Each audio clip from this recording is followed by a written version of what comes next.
Good morning, students. Today we are discuss about collection of secondary data. So there are two main source of secondary data: published source and unpublished source. First of all, we discuss published source. So first published source is government publication. Government publication जो central government होती है, ministry of central and state government, वो क्या करती है, variety of statistics publish variety of statistics as their routine activity.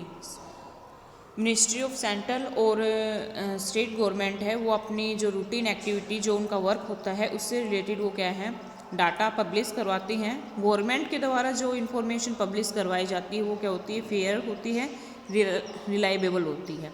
ठीक है, तो some of notable government publication on statics are, कौन कौन से हैं, statistical abstract of India, annual survey of industries, agriculture statics of India, report on currency and banking, labour gazette, reserve bank of India bulletin etcetera. ये क्या है, ये सभी government publication है। ठीक है, सेकंड है सेमी गवर्नमेंट पब्लिकेशन। तो semi government bodies such as municipalities and metropolitan counselling publish data relating to education, health, birth and death. जो हमारी सेमी गवर्नमेंट बॉडीज़ होती हैं वो क्या करती हैं, एजुकेशन से रिलेटेड, हेल्थ से रिलेटेड, बर्थ और डेथ से रिलेटेड डाटा क्या करवाती हैं, पब्लिश करवाती है। These data are also fairly reliable and useful. ठीक है, ये भी क्या है, रिलायबल डाटा होता है जो सेमी गवर्नमेंट पब्लिकेशन का जो डाटा होता है। सेमी गवर्नमेंट में जो बॉडीज आती हैं वो म्यूनिसिपैलिटीज एंड सेकेंड है मेट्रोपॉलिटन काउंसिलिंग। ठीक है, थर्ड पॉइंट बेटा इसके अंदर थर्ड है report on commission and report of committees and commission. देखो, टाइम टू टाइम गवर्नमेंट क्या करती है, कमीशन और कमेटी बनाती रहती है। ठीक है, ये कमीशन या कमेटी कुछ ऑब्जेक्टिव होते हैं, उसके रिगार्डिंग ये कमीशन और कमेटियाँ बनाई जाती हैं। जैसे committee and commission appointed by the government also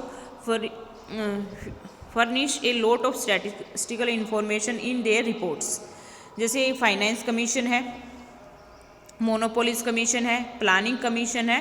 तो ये कमीशन क्या करते हैं, are some the notable commission in India which supply detail statistical information in their report. ठीक है, डिटेल इंफॉर्मेशन प्रोवाइड करते हैं वो अपनी रिपोर्ट के अंदर। तो गवर्नमेंट टाइम टू टाइम जो कमीशन या कमेटी बनाई जाती है, ठीक है, तो इनका काम ही क्या होता है, स्टैटिस्टिकल इंफॉर्मेशन यानी कि न्यूमेरिकल इंफॉर्मेशन कलेक्ट करना और उसको उस इंफॉर्मेशन को पब्लिश करवाना। नेक्स्ट है इसमें पब्लिकेशन ऑफ ट्रेड एसोसिएशन। तो जो बिग ट्रेड एसोसिएशन होती हैं वो क्या करती हैं, दो their statistical and research division collecting and publish data on various aspect of trading activity. जो बिग ट्रेड एसोसिएशन होती हैं वो क्या करती हैं कि वो इंफॉर्मेशन कलेक्ट करती हैं किसके रिगार्डिंग, जो various aspect of trading activity से related. For example, sugar mill association publish information regarding the sugar mill in India. ठीक है, जो शुगर मिल एसोसिएशन है वो पूरे इंडिया में जितनी भी शुगर मिल्स हैं उनके बारे में इंफॉर्मेशन पब्लिश करती है। वैसे ही अदर इंडस्ट्री की अपनी एसोसिएशन होती है और जिसका क्या है, अपनी इंडस्ट्री से रिलेटेड इंफॉर्मेशन क्या करना है, पब्लिश करना है। Publication of research institution. तो वेरियस जो यूनिवर्सिटी हैं, रिसर्च इंस्टीट्यूशन है, publish information as finding of the research activity. ठीक है, जो रिसर्च एक्टिविटी की जाती है उनसे रिलेटेड जो इंफॉर्मेशन है उनको वो क्या करवाती हैं, पब्लिश करवाती हैं। For example, India statistical institute, national council applied economic research publish a variety of statistical data as regular feature. ठीक है, नेक्स्ट है जर्नल एंड पेपर। तो मैनी न्यूज़पेपर सच एज, जैसे द इकोनॉमिक टाइम्स है, as well as magazine such as Commerce, Facts For You also supply a large variety of statistical information. Publication of research scholars जो research scholars होते हैं, individual research scholars also sometime publish they research work containing some useful statistical information. वो अपनी जो research करते हैं, किसी भी टॉपिक पे वो रिसर्च कर रहे हैं, तो उससे रिलेटेड वो क्या है, इन्फॉर्मेशन कलेक्ट करते हैं और उसको प्रूव करते हैं कि मैंने इस टॉपिक पे रिसर्च की है और इसका ये रिजल्ट आया है। तो उससे रिलेटेड इन्फॉर्मेशन भी स्कॉलर्स क्या करवाते हैं, पब्लिश करवाते हैं। इंटरनेशनल पब्लिकेशन में आपका आ जाएगा UNO, IMF, World Bank, ILO and foreign government. ठीक है, also publish a lot of statistical information, these are used as a secondary data. ये तो सभी क्या थे, सेकेंडरी डाटा के पब्लिश सोर्स थे कि पब्लिश सोर्स से कहाँ कहाँ से डाटा लिया जाता है, सेकेंडरी डाटा। अब है सेकेंडरी डाटा के अनपब्लिश सोर्स। तो जैसे नाम से पता क्लियर हो रहा है कि अनपब्लिश्ड, यानी कि डाटा या इंफॉर्मेशन कलेक्ट तो की जाती है लेकिन उसको पब्लिश नहीं करवाया जाता है, उसे हम क्या कहेंगे, अनपब्लिश सोर्स कहेंगे। ठीक है, कई बार क्या होता है, जैसे कोई ऑर्गेनाइजेशन है, गवर्नमेंट ऑर्गेनाइजेशन है, कोई इंस्टीट्यूट है, वो क्या है, अपने रिकॉर्ड के लिए क्या करता है, इंफॉर्मेशन कलेक्ट कर लेता है ऑफिस रिकॉर्ड के लिए। ठीक है, लेकिन उसको किसी न्यूज़पेपर मैगजीन में वो पब्लिश नहीं करवाता है, तो ये क्या है, अनपब्लिश्ड सोर्स है सेकेंडरी डाटा का। अगर आप उस गवर्नमेंट ऑफिस से या उस इंस्टीट्यूशन से या एजेंसी से आप डाटा ले रहे हो, क्योंकि उस एजेंसी ने वो डाटा कहीं भी पब्लिश नहीं करवाया है। ठीक है, तो ये क्या है, सेकेंडरी डाटा के अनपब्लिश सोर्स कहे जाते हैं। जैसे फॉर एग्जाम्पल अगर आप इसको अच्छे से समझना चाहते हो, तो जैसे कि स्कूल आपसे रिलेटेड इन्फॉर्मेशन कलेक्ट करता है, ठीक है, और आपकी जो इन्फॉर्मेशन जो भी कलेक्ट की गई है उसको किसी न्यूज़पेपर में वो पब्लिश नहीं करवाता है, तो ये वो अपनी रिकॉर्ड के लिए क्या है, वो स्टूडेंट्स की इन्फॉर्मेशन कलेक्ट की गई है। अब इस स्कूल से अगर कोई इन्वेस्टिगेटर इन्फॉर्मेशन ले रहा है तो उसके पास क्या है, सेकेंडरी डाटा कलेक्ट कर रहा है वो, और इसमें क्या है कि वो अनपब्लिश सोर्स से डाटा कलेक्ट कर रहा है। ठीक है, नेक्स्ट है इसमें precaution in the use of secondary data. तो जब सेकेंडरी डाटा यूज़ किया जाता है तो कुछ प्रिकॉशन ध्यान रखने चाहिए। We know that secondary data are collected by the other to suit their specific requirement, क्योंकि जो सेकेंडरी डाटा होता है वो किसी अदर पर्सन के द्वारा कलेक्ट किया जाता है और उसका कोई स्पेसिफिक रिक्वायरमेंट या पर्पज होता है, उसके लिए उस डाटा को वो कलेक्ट करता है। तो स्टैटिस्टिक के अंदर जब हम सेकेंडरी डाटा को यूज़ करते हैं तो उस टाइम पे कुछ क्वेश्चन माइंड में आते हैं। Some of the notable question to be borne in mind while dealing with the secondary data are whether the data reliable, क्या जो हम सेकेंडरी डाटा यूज़ कर रहे हैं वो रिलायबल है। Second point, whether the data are suitable for purpose of inquiry, whether the data are adequate. ये question mind में आते हैं कि कहाँ से, जहाँ से भी हम डाटा ले रहे हैं तो वो डाटा सही है कि नहीं है, एडिक्वेट है, हमारे पर्पज से मैच हो रहा कि नहीं हो रहा है। ये सारे क्वेश्चन क्या है, माइंड में आते हैं जब हम सेकेंडरी डाटा यूज़ करते हैं। कोई भी इन्वेस्टर अगर वो सेकेंडरी डाटा यूज़ करता है तो वो उसके माइंड में कहीं ना कहीं क्वेश्चन अराइज होते हैं। तो इसके लिए क्या करना चाहिए, कुछ following points must be keeped in mind. कौन कौन से पॉइंट ध्यान रखने चाहिए, ability of the collecting organisation, यानी कि आप जिस ऑर्गेनाइजेशन से डाटा कलेक्ट कर रहे हो, यानी कि इन्वेस्टिगेटर जिस ऑर्गेनाइजेशन से डाटा कलेक्ट करे वहाँ पहले वो चेक करे कि उस ऑर्गेनाइजेशन ने जो डाटा कलेक्ट किया है तो उस ऑर्गेनाइजेशन एक्सपीरियंस्ड है या नहीं है, इम्पार्शियल इन्वेस्टिगेटर्स हैं या नहीं है, ठीक है, और उसने जो वो डाटा कलेक्ट करने में एबल है या नहीं है। ये सारी क्या है, उसकी चेकिंग करनी चाहिए पहले, फिर उसके बाद उस ऑर्गेनाइजेशन से क्या है डाटा लेना चाहिए, अगर ये सारी पॉइंट उसके अंदर इंक्लूड है। ठीक है, तो one should check the ability of organisation which essential of collecting the data. The data should be use only if it is collected by able, experience and impartial investigator, यानी कि impartial investigator या experience able investigator के द्वारा अगर data collect किया है तभी उस ऑर्गेनाइजेशन से डाटा लेना चाहिए। सेकंड है ऑब्जेक्टिव एंड स्कोप। तो सेकेंडरी जो डाटा होता है वो पहले से ही क्या होता है, एग्जिट होता है। ठीक है, तो इसलिए पहले जब इसने इस सेकेंडरी डाटा को जिसने कलेक्ट किया था उस टाइम उसका ऑब्जेक्टिव क्या था, और अब आप वहाँ से डाटा ले रहे हो तो आपका ऑब्जेक्टिव क्या है। अगर दोनों का ऑब्जेक्टिव मैच हो रहा है तब तो कोई प्रॉब्लम नहीं होती है। अगर दोनों का ही ऑब्जेक्टिव क्या है, डिफरेंट है, तो वहाँ पे प्रॉब्लम अराइज हो जाती है। तो one should note the objective of the collecting data as well as the scope of investigation. Scope of investigation भी देखना चाहिए।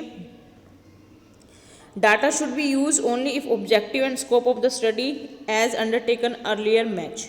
अगर आपका ऑब्जेक्टिव आपका स्कोप दोनों मैच हो जाते हैं तो आपको डाटा वहाँ से लेना चाहिए, एंड अगर नहीं मिलता है तब आपको वहाँ से डाटा नहीं लेना चाहिए। नेक्स्ट है मेथड ऑफ कलेक्शन। तो method of collection of data by the original investigator should also be noted. ठीक है, the method opted must much the nature of the investigator, क्योंकि जो मेथड है उससे क्लियर हो जाएगा कि नेचर ऑफ द इन्वेस्टिगेशन में मैच होगा या नहीं होगा। तो मेथड ऑफ कलेक्शन, क्योंकि जो डाटा कलेक्ट किया जाता है, देखो फर्स्ट टाइम जिसने कलेक्ट किया है उसके लिए तो वो प्राइमरी डाटा ही माना जाता है। आप पहले उससे डाटा ले रहे हो तो आपके इन्वेस्टिगेटर है उसके लिए क्या हो जाएगा फिर वो सेकेंडरी डाटा। तो फर्स्ट टाइम जिसने कलेक्ट किया है तो उसके मेथड थे, जैसे मेलिंग मेथड का यूज़ किया है, डायरेक्ट इन्वेस्टिगेशन है या इनडायरेक्ट ओरल इन्वेस्टिगेशन है, वो जो भी मेथड यूज़ करता है उसके अकॉर्डिंग क्या पता चलेगा कि जो उसने मेथड यूज़ किया है, ठीक है, the method opted must match the nature of investigation. जो मेथड वो यूज़ करे वो नेचर ऑफ इन्वेस्टिगेशन से क्या होना चाहिए, मैच होना जरूरी है। Time and condition of the collection, time और कंडीशन भी चेक करनी क्या है, जरूरी है। For example data collected during the war time, अगर वार टाइम का समय जो डाटा कलेक्ट किया गया है और अब क्या है कंट्री में नॉर्मल सिचुएशन है, ठीक है, तो फिर वो जो डाटा है सूटेबल नहीं रहेगा, क्योंकि जब किसी अदर कंट्री के साथ वार होता है तो उस टाइम सर्कमस्टांसिस कुछ अलग होते हैं, और जब नॉर्मल सिचुएशन की बात करते हैं तो सर्कमस्टांसिस डिफरेंट होते हैं। तो ये दोनों ही सिचुएशन क्या है, डिफरेंट हो जाएंगी। तो उस यहाँ पे डाटा सेकेंडरी डाटा लेना क्या है, सही नहीं रहेगा। ठीक है, सिचुएशन देखनी जरूरी है, कंडीशन कैसी थी जब डाटा कलेक्ट किया गया था, फर्स्ट टाइम जिसने कलेक्ट किया था वो जिस ऑर्गेनाइजेशन ने एजेंसी जिसने भी वो कलेक्ट किया था तो उस टाइम क्या कंडीशन थी कंट्री के अंदर। डेफिनेशन ऑफ द यूनिट, तो one should also make sure that the unit of measurement use in the initial collection of data are the same as adopted in the present study. जब firstly जब data collect किया जाता था उस time पे और जब प्रेजेंट में जब स्टडी की जा रही है तो जो मेजरमेंट की जो यूनिट है वो सेम होनी चाहिए। ठीक है, यानी कि जो मेजरमेंट जिसमें भी उसने लिया था, किलोग्राम, लीटर, मीटर, जो भी जिससे रिलेटेड इन्फॉर्मेशन है, रुपीज, ठीक है, तो वहाँ पे मेजरमेंट की यूनिट क्या होनी चाहिए, दोनों की सेम होनी चाहिए। If the unit of the measurement differ data must be modify before us. अगर जो मेजरमेंट की यूनिट दोनों की डिफरेंट होगी तो डाटा को क्या करना पड़ेगा, फिर मॉडिफाई करना पड़ेगा। ठीक है, एक्यूरेसी, तो accuracy of the data should also be checked if the available data और do not confirm to required degree of accuracy. अगर जो डाटा है उसमें required degree of accuracy check करनी जरूरी है, अगर वो नहीं है required degree of accuracy, this should be discarded, तो ये डाटा सही नहीं रहेगा। जी, नेक्स्ट है तो बाउले की इकोनॉमिक्स थे, उसने कहा it is never safe to take publish statistic at their face value without knowing their meaning and limitation. ये देखो कि जो स्टैटिक्स की जो इन्फॉर्मेशन होती है, पब्लिश इन्फॉर्मेशन हो, तो बाउले ने कहा कि ज़रूरी नहीं है कि जो पब्लिश स्टैटिक्स होती है वो भी क्या है, अगर आप उसका मीनिंग नहीं पता है, उसकी लिमिटेशन नहीं पता है, तो आप जो डाटा यूज़ करोगे वो हो सकता है सेफ ना हो। ठीक है, नेक्स्ट इसमें two important source of secondary data, दो और सोर्स हैं सेकेंडरी डाटा के, census of India and second है report and publication of national sample survey office. तो फर्स्ट हम इसमें मेन सोर्स की बात की जा रही है, वो जनरल सोर्स थे आपके, तो इसमें main source census of India के बारे में हम डिस्कस करते हैं। तो census of India is decennial publication of the government of India. देखो सेंसस ऑफ इंडिया का जो काम है वो किसके द्वारा किया जाता है, गवर्नमेंट ऑफ इंडिया के द्वारा, और it is published by the government registrar of the general और सेंसस एंड सेंसस कमिश्नर। जो सेंसस ऑफ इंडिया है उससे रिलेटेड जो पब्लिकेशन का काम है वो रजिस्ट्रार और सेंसस कमिश्नर के द्वारा किया जाता है और it is a very comprehensive source of secondary data. इस जो सेंसस ऑफ इंडिया है इसमें क्या होता है, it relate to population size. किससे रिलेटेड होता है ये बेटा, पॉपुलेशन साइज से, and the various aspect of demographic change. Demographic change का मीनिंग यहाँ पे है जो बर्थ रेट में चेंज आया है, डेथ रेट में चेंज आया है, इन्फेंट मोर्टलिटी रेट है और डेंसिटी ऑफ पॉपुलेशन है। ये डेमोग्राफिक के क्या होते हैं, पार्ट होते हैं। तो इससे रिलेटेड बर्थ रेट में कितना चेंज आया, इंक्रीज हुई है, डिक्रीज हुई है, डेथ रेट में क्या चेंज आया है। इन्फेंट मोर्टलिटी रेट का मीनिंग होता है बेटा कि 1 साल तक के बच्चे जो होते हैं 1 ईयर तक के, तो 1 साल में कितने बच्चों की डेथ हो जाती है पर 1000। ठीक है, एज कितनी है 1 ईयर, यानी कि 1 ईयर से कम या 1 ईयर तक के बच्चे, कितने बच्चों की डेथ हो जाती है 1000 बच्चों के पीछे। ठीक है, तो इसे हम क्या कहते हैं, इन्फेंट मोर्टलिटी रेट। तो नेक्स्ट इसमें है, तो इसमें कौन कौन से पैरामीटर इंक्लूड किए जाते हैं। फर्स्ट पैरामीटर है इसके अंदर size, growth rate and distribution of population in India. Second है population projection, density of population, sex composition of population और स्टेट ऑफ लिटरेसी। ठीक है, ये क्या है, सेंसस ऑफ इंडिया के पैरामीटर हैं।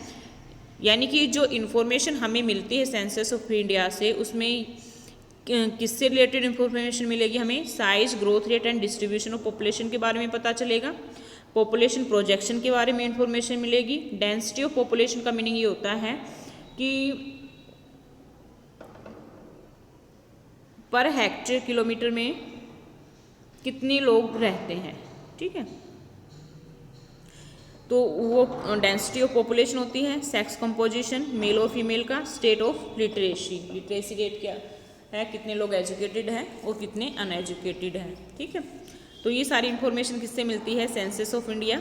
ठीक है, और census of India first India में कब हुई थी, 1882 में, 81 में हुई थी। ठीक है, 1881 में। उसके बाद फिर एवरी 10 ईयर के बाद क्या होता है, सेंसस ऑफ इंडिया, यानी कि जनगणना होती है। 2011 में हुआ था। अब 10 साल के बाद, 10 ईयर के बाद अब कब होगा, 2021 में होगा, फिर 2031 में। ठीक है, census of India every 10 years के बाद। तो इसमें इंफॉर्मेशन मिलती है, information of this parameter related to country as a whole as well as different state and the union territory of a country. As the name suggests, census of India is a comprehensive inquiry of population size and related parameter of the change covering each and every household of the country. जो census of India है, यानी कि जो जनगणना की जाती है, वो मतलब पॉपुलेशन के साइज़ के बारे में या उससे रिलेटेड पैरामीटर्स के बारे में इंफॉर्मेशन देता है। और इसमें क्या है, every house hold of the country is cover. ठीक है, सभी से रिलेटेड इंफॉर्मेशन इसमें मिलती है। Report and publication of national sample survey office, NSSO। ठीक है, नेशनल सैंपल सर्वे ऑफिस, तो ये भी क्या है, गवर्नमेंट ऑर्गेनाइजेशन है। NSSO is a government organisation under the ministry of statics and programme implementation. किसके अंडर में आते हैं, ministry of statics and programme implementation. और ये जो ऑर्गेनाइजेशन है conduct regular sample survey to collect basic statistical information relating to variety of economic activity। Regular information collect करता है, जो वैरायटी ऑफ इकोनॉमिक एक्टिविटी है वो भले ही रूरल एरिया में हो या फिर अर्बन एरिया में, दोनों के बारे में इंफॉर्मेशन होती है। जैसे for example 76th round of NSSO, ये जुलाई 2018 और दिसंबर 2018 तक चला था। और इसमें क्या था, was on a person with disability and drinking water, sanitation, hygiene and housing condition, ये टॉपिक इसके अंदर रखा गया था। ठीक है, broadly report and publication of NSSO for statistical information. और इससे रिलेटेड, इस टॉपिक से रिलेटेड उसने सारी इन्फॉर्मेशन क्या की थी, कलेक्ट की थी और उसको पब्लिश करवाया था। तो इसके अंदर कौन कौन से पैरामीटर इंक्लूड है, land and livestock holding, housing condition, migration with special emphasis of the slum dwellers, employment और unemployment status in India, consumer expenditure in India including level and pattern of consumer expenditure of diverse category of the people, source of household income in India. ये सारे parameters किस में include है बेटा, NSSO में। ठीक है, वो किसके थे, सेंसस ऑफ इंडिया के पैरामीटर्स थे। इससे एनएसएसओ की जो रिपोर्ट होती है उससे हमें ये जो पैरामीटर हैं इनसे रिलेटेड इन्फॉर्मेशन मिलती है। सेंसस ऑफ इंडिया की जो रिपोर्ट है उसमें ये सारी इन पैरामीटर से रिलेटेड सारी इन्फॉर्मेशन हमें मिलती है। ठीक है, तो ये सेकेंडरी डाटा के क्या है, इंपॉर्टेंट या मेन सोर्स है। जब आपके पास ये पूछा जाएगा कि सेकेंडरी डाटा के मेन सोर्स या इंपॉर्टेंट सोर्स एक्सप्लेन करो, तो आपको यही सोर्स क्या है, एक्सप्लेन करने हैं।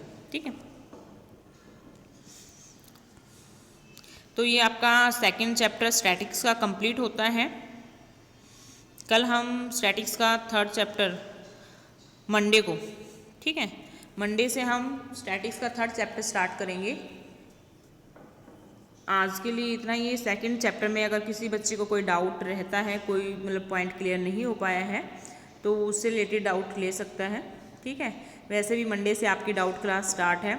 आप स्कूल में भी आके उसके रिगार्डिंग अगर आपका कोई डाउट रहता है तो उससे रिलेटेड भी पूछ सकते हो। ठीक है, और टेस्ट मैंने टेस्ट की लिस्ट नहीं बनाई है अभी। मैं बच्चों को पर्सनली जैसे जिसका टेस्ट होता है उसी के पास मैसेज चला जाता है कि आपके कौन सा क्वेश्चन ठीक है। कुछ बच्चों का रहते हैं, कुछ बच्चों का चेक हो गया है। तो आप ये मत समझना कि हमारे टेस्ट चेक नहीं हुए हैं। धीरे धीरे सभी के मैं चेक करती जा रही हूँ और बच्चे को इंडिविजुअली ही मैं उसको बताती जा रही हूँ कि आपका कौन सा क्वेश्चन कहाँ से कैसे गलत है। तो उसमें टाइम लगता है। ठीक है, थोड़ा डिस्कशन टाइम हो जाता है, इसलिए तो सभी के टेस्ट चेक हो रहे हैं और सभी को मार्क्स फाइनली जब सबके कंप्लीट हो जाएंगे तो लिस्ट ग्रुप में भी डाल दी जाएगी आपकी। वैसे सभी को पता चलता जा रहा है, जिसका टेस्ट चेक होता जा रहा है उसके मार्क्स उसको पता चलते जा रहे हैं। ठीक है।